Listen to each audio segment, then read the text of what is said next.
Hey everyone, I am Nenesso. Welcome back to another edition of my one-to-one chats. This time I'm sitting down with Jake Ducey. Jake Ducey is a 21-year-old author, activist, inspiration, traveler, and overall clear example of truly the joy being in the journey.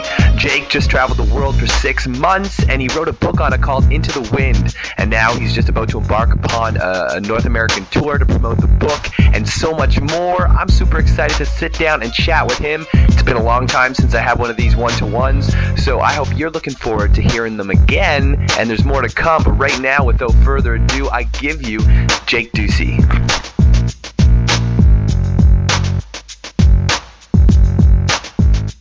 Jake Ducey, you're a 21-year-old author, an inspirational speaker, and over an inspiration with journey.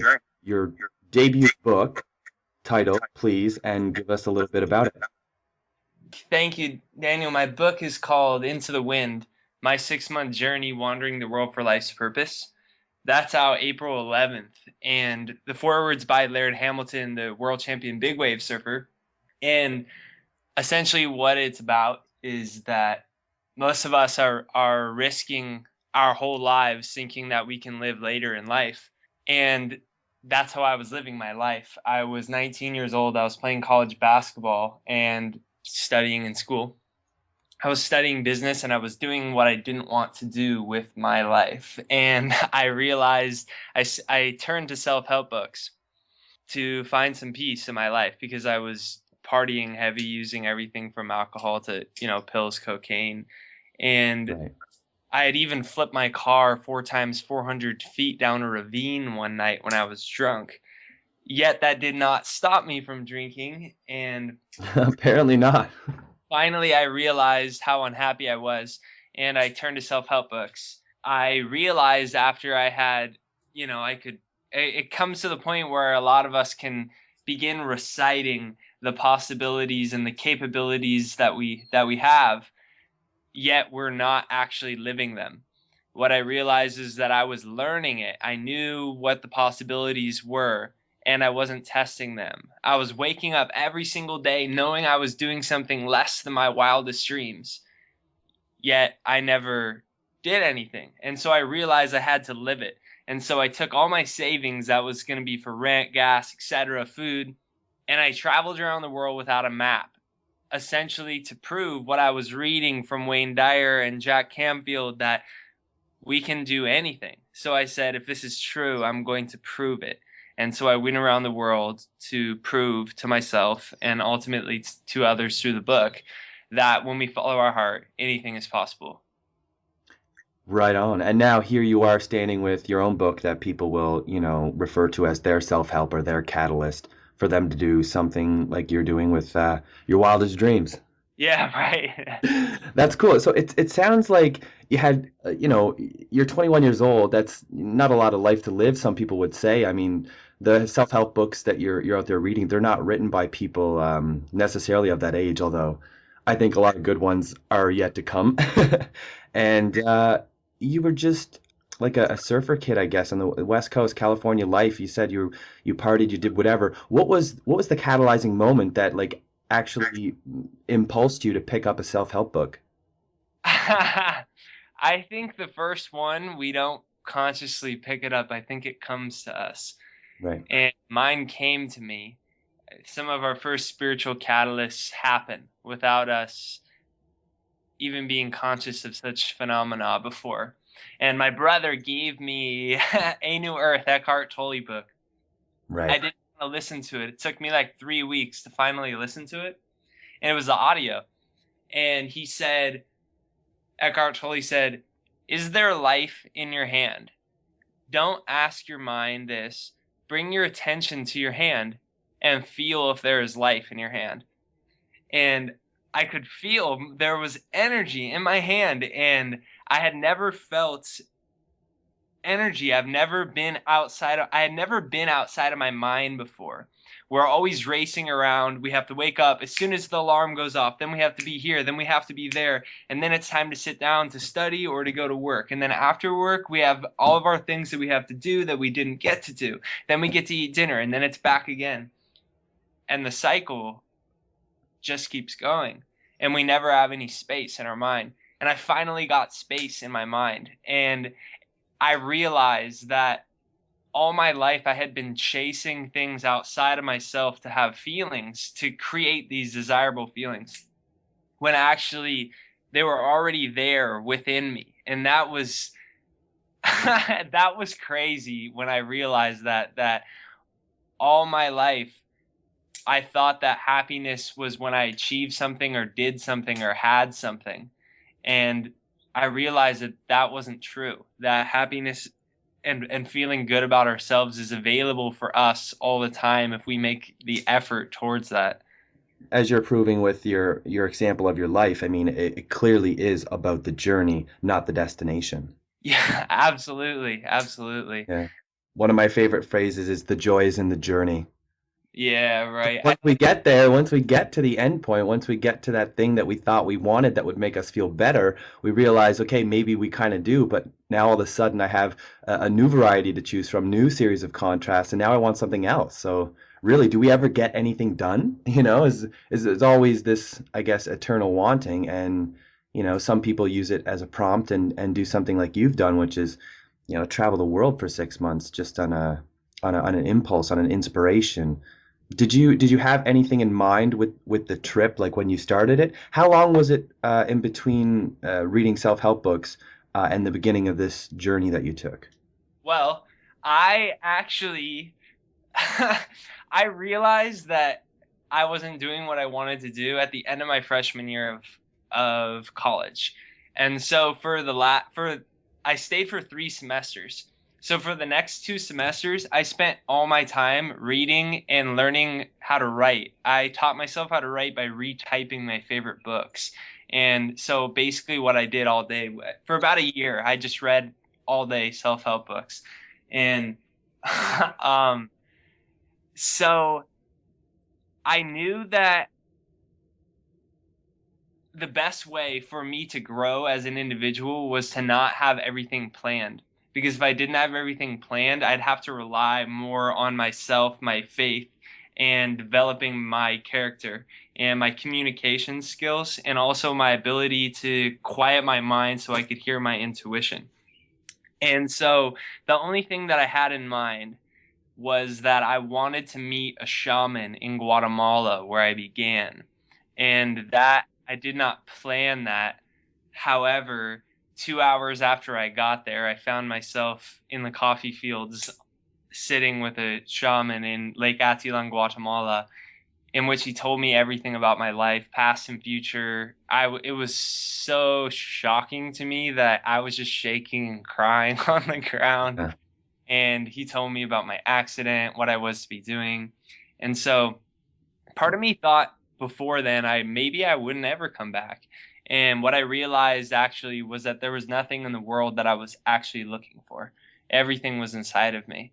And so I had planned to travel for at least a year, and I did 6 months after I had realized that, and I ended with 14 days silent meditation, which is another thing I did not have planned. So no, I acted totally on impulse a lot, and just very spur of the moment decisions that people would call a risk. However, I look at risks differently. Right. Everything is a risk in our life. Staying where we are in our life, continuing to learn it and not live it, is a risk, just as much as taking a step into the unknown and attempting to live it. So I ask myself, which has the highest reward for things that I could do in my life? And I always attempt to make the decision about which has the highest reward for myself and for other people.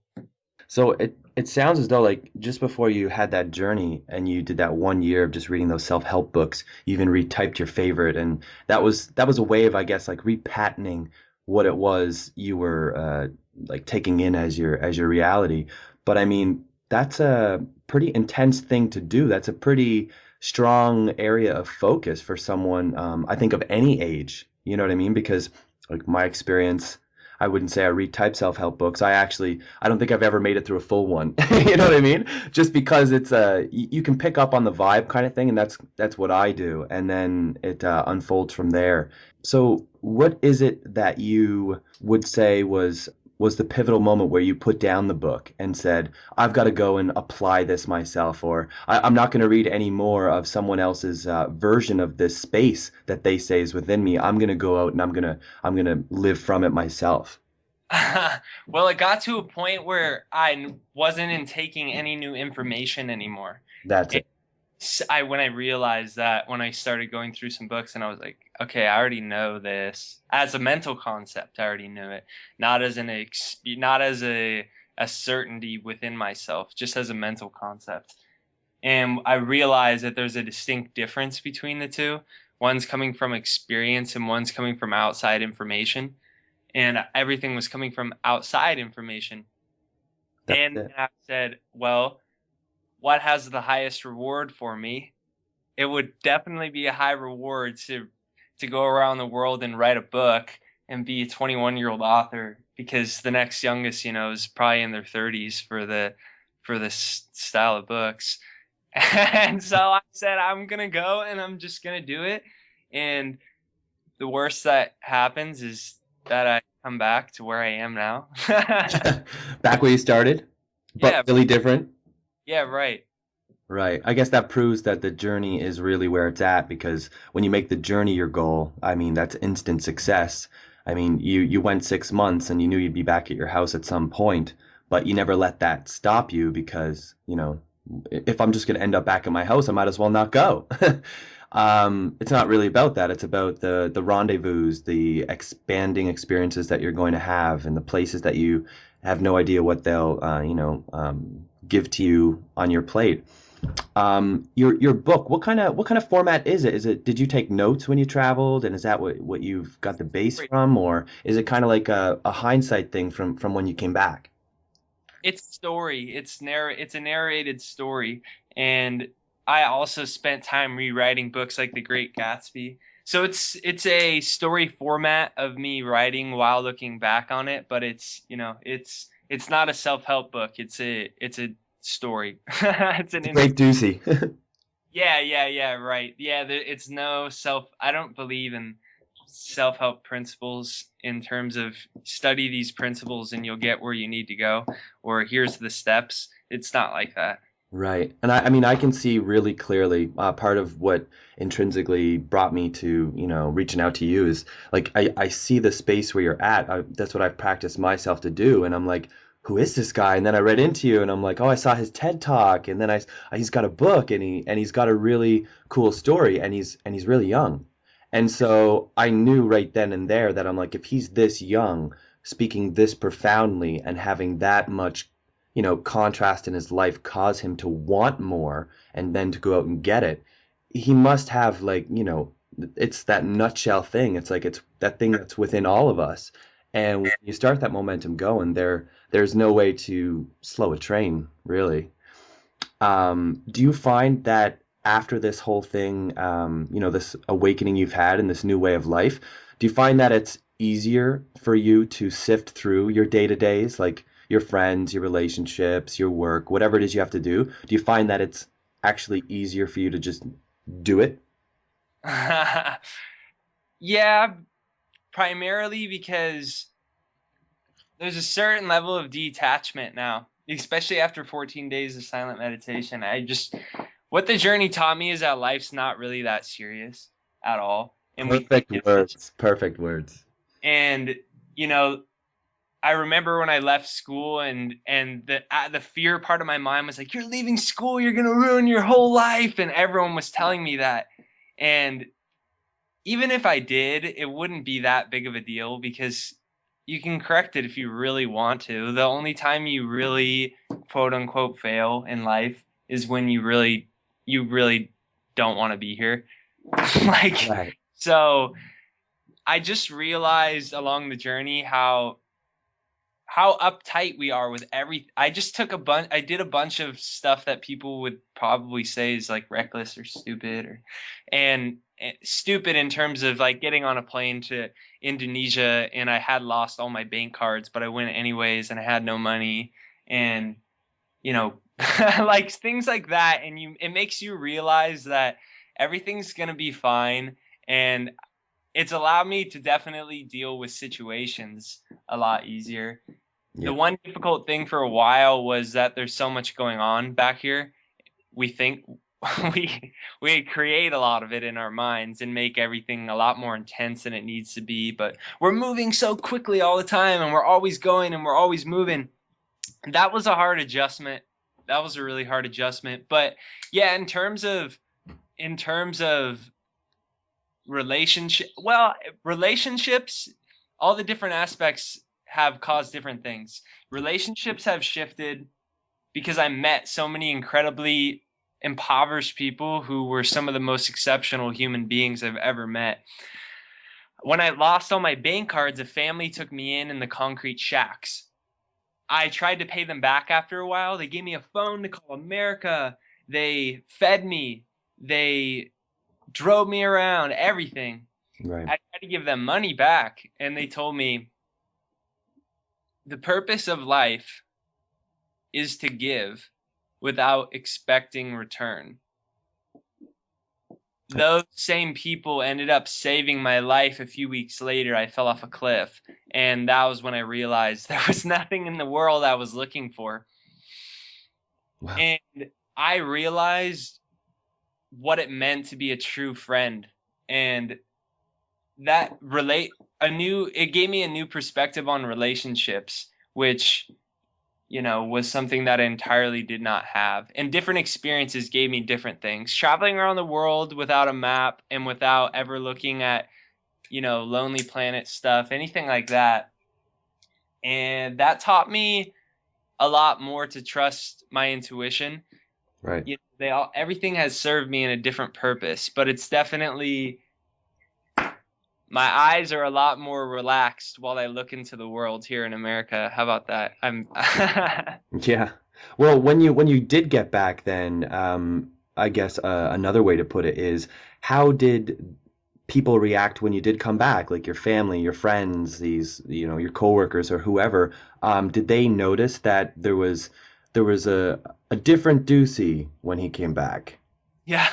Well, everyone thought I was crazy before I left. I pretty much lost every one of my friends, Yeah.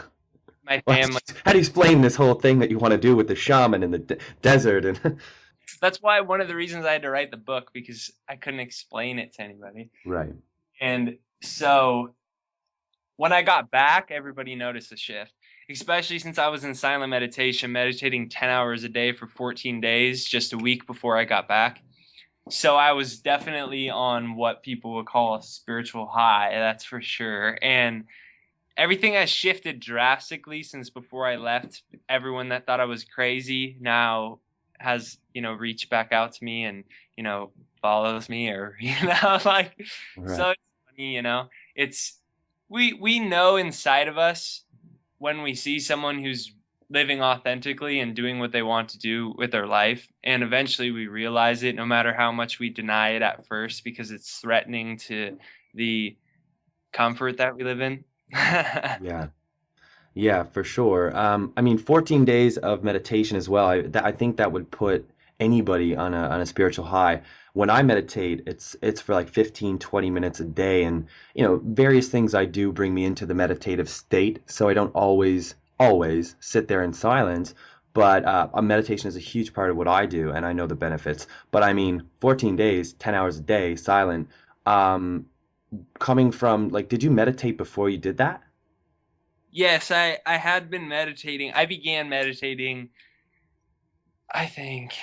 I began meditating the Christmas break of freshman year. So I had been for a few years before then, but I mean, I definitely wasn't meditating 10 hours a day. It was a challenge, but that's the whole thing, is to challenge ourselves, right? For sure, and then match up with the reward that is waiting for us always. So 10 hours in a meditation, what kind of experiences did you have? Like, was it a lot of recalibrating perspectives on what you'd already lived, or was it, visiting things that you're potentially going to experience physically? What was your experience with that meditation retreat? When your eyes are closed, one day I did like 12, 14 hours. So, everything comes into your mind. And I saw the book done before it was written, and I saw myself doing exactly what I'm doing and going on the tour and it being published, and I saw all that. I recollected and I had experienced along my journey. I I had some outer body experiences. I had some experiences of complete detachment from my mind and body. It was definitely a very broad, it was a giant variety of things. And ultimately the lesson that I learned was that I'm not my body. The body isn't who I am. What I see in the mirror isn't who I am. And that the only way I can not be happy is if I let myself not be happy. That literally right here in this very, very, very moment, Right. we can be happy. Right. That's like my perspective on an experience like that is, and it's what I tell people.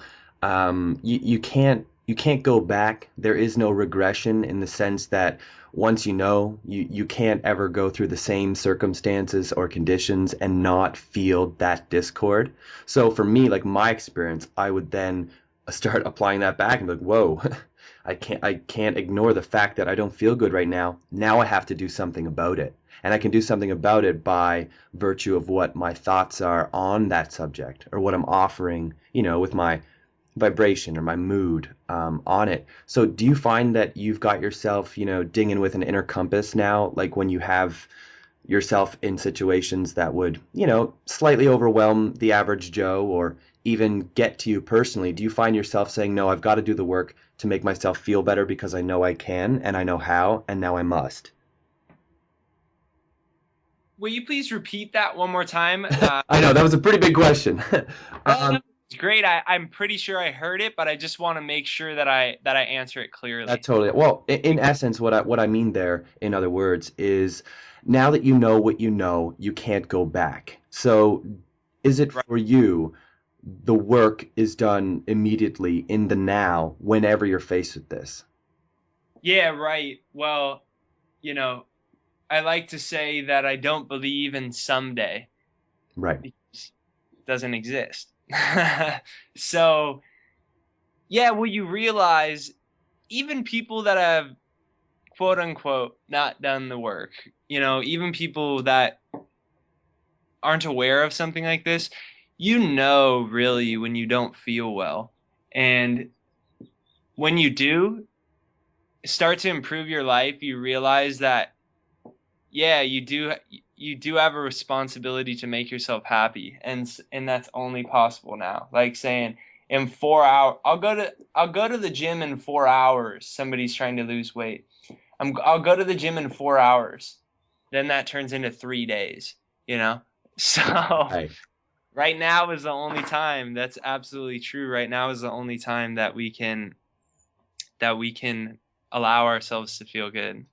Yeah, and when you said that you were in your meditation before you came back, you saw the book, you had the clarity of it already being written, you saw the tour, you saw all these things happening, and do you? I have an interesting perspective on that, but I'm curious to pick your brain for yours. What's your perspective on that clarity as you found it? Like, was it? Do you believe the space you were in and the clarity was just there, or do you think the inspiration to write a book is what was coming? I think it's whatever we believe it to be. I don't think there's actually any truth. I don't think there's actually any truth that can be put into words. I think that I think that it's both. For me, I've had times where I've had visions, and really the visions were just because my ego was excited and wanted something to happen.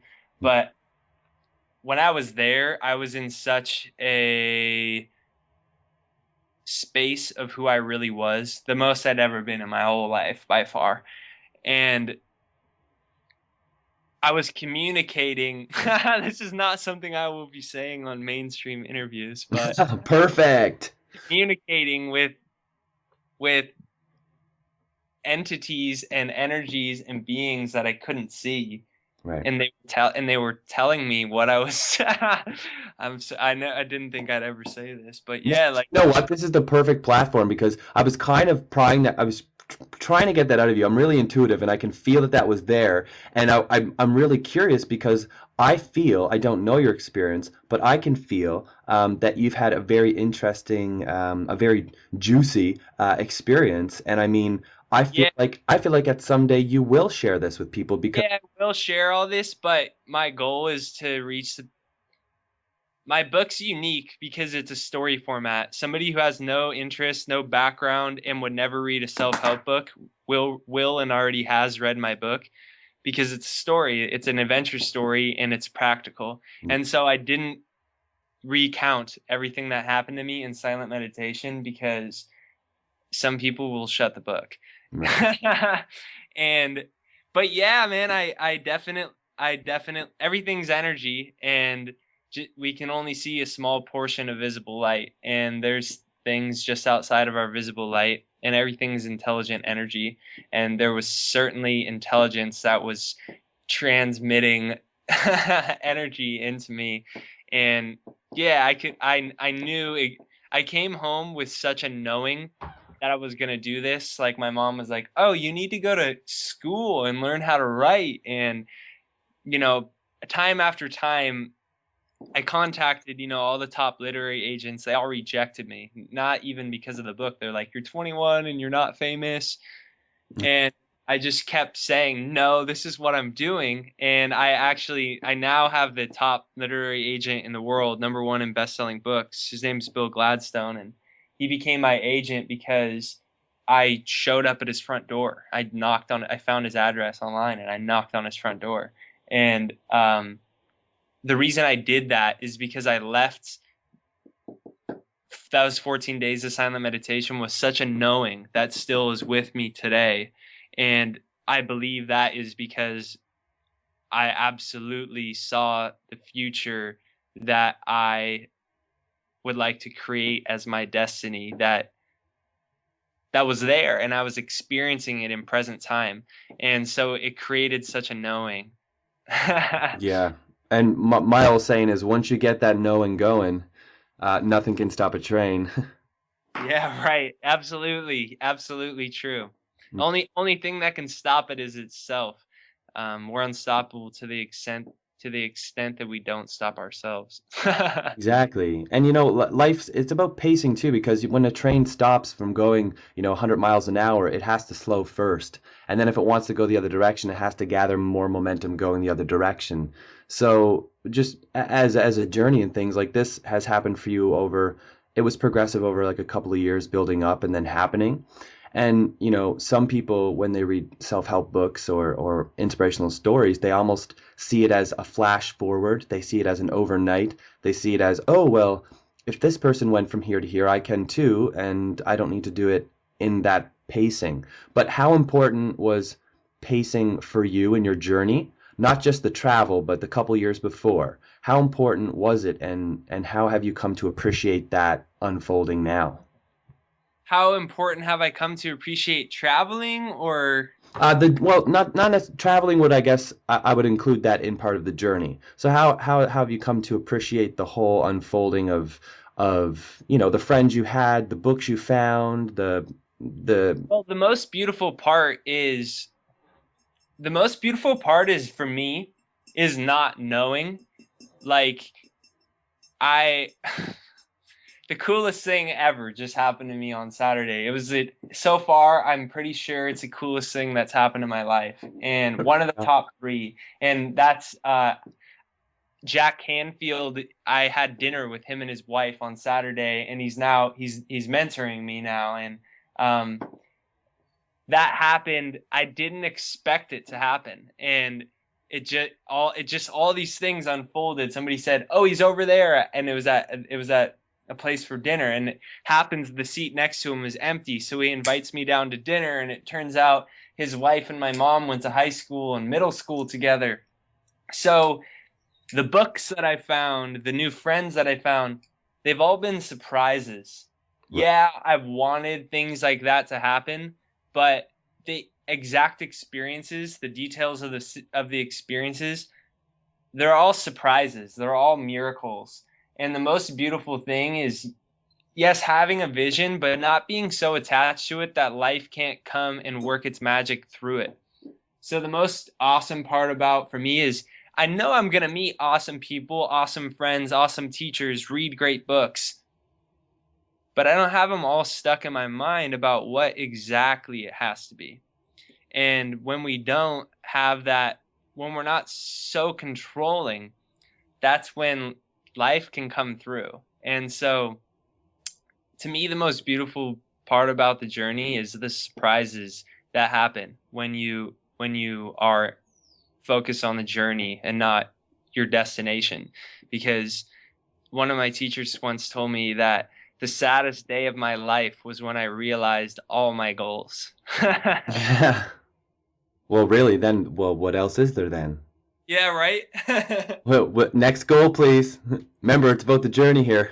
Give me something else to chew on. Absolutely.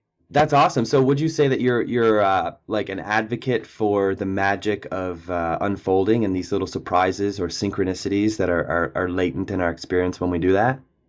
Absolutely.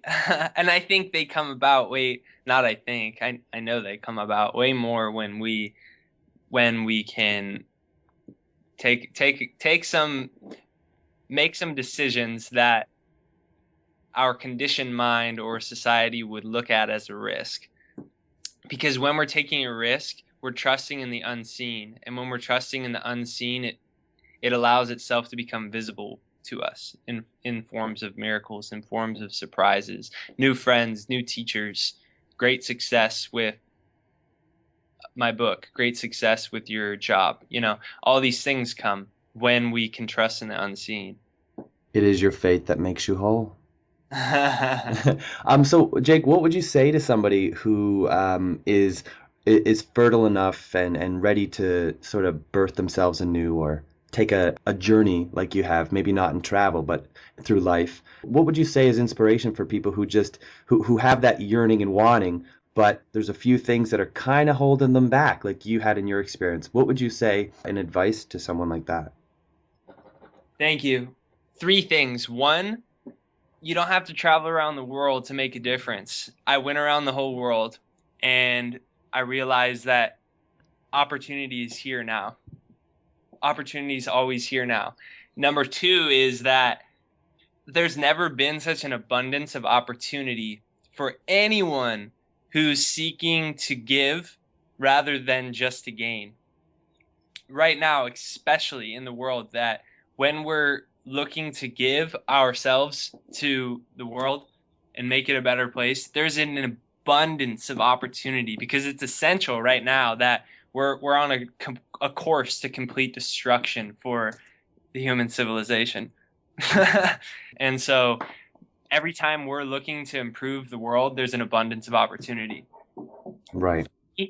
Three, I would say something that one of the monks told me as I was leaving the silent meditation on what I had my bags, I was packed up and walking out. He said, "All leaves fall from the tree, old and young.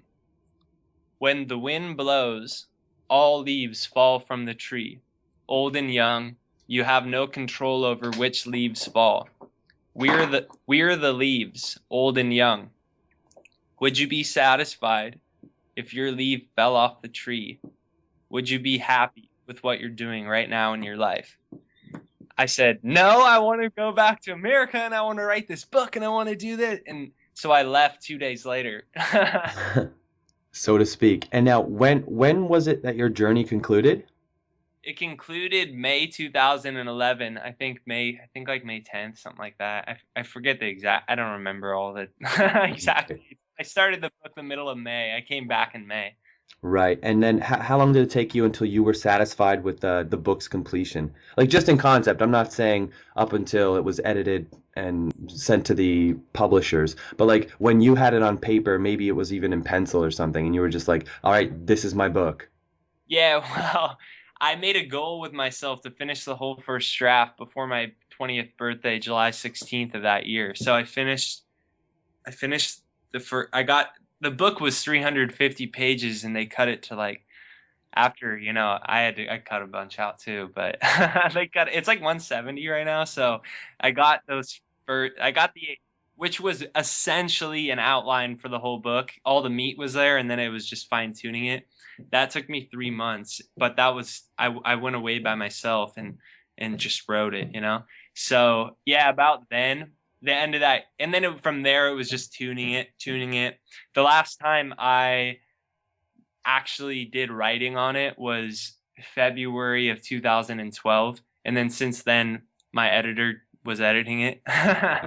Right. And just so everybody knows, it is called Into the Wind, My 6-Month Journey Wandering the World for Life's Purpose. And what is the release date? The release date is April 11th, and it's going to be up this week for pre-sale on Amazon and Barnes & Noble and such this week, which today's Tuesday, March 19th. It'll be up sometime this week for pre-sale, and it comes out April 11th. Sweet. And I'm going to put links on this page. This goes up on YouTube to your website, and so people can check out that. And is there anything else that you have like right now? You said a tour, and I don't know much about it, but I think it sounds exciting. What do you have going on right now with that? Yeah, well, it's called Inspire My Generation Tour. And it begins, I have a speech at University of Washington on the release date of the book, April 11th. And I'm going around North America, the 48 states in Canada, and going on a book tour through the year. And so I'm very, very, very excited for that. Speaking at everywhere from universities, unity churches, and all in between. That's awesome, man. Well, I can say from, being in a younger generation, I'm just like 5, 6 years older than you. I mean, it's really good to have this sort of pulse that's coming through the younger generations. And it's really great to see that this path of destruction that you can see the world is also going on. There's also along that path many miracles that can divert that stream to go wherever we want it to go. It's a conscious intent. So I just want to thank you for just being you. Thank you. You too, my brother. Yeah, all right. So this is Jake Ducey. He's got his book Into the Wind. You can find the links and everything down below this video. Yeah, he's an inspiration to everyone. Check him out from my perspectives. He's one of the clearest examples of the joy of the journey that we have right now. So Jake, I appreciate your time, buddy, and I look forward to linking up real soon. Thank you, Daniel. I appreciate it. Absolutely.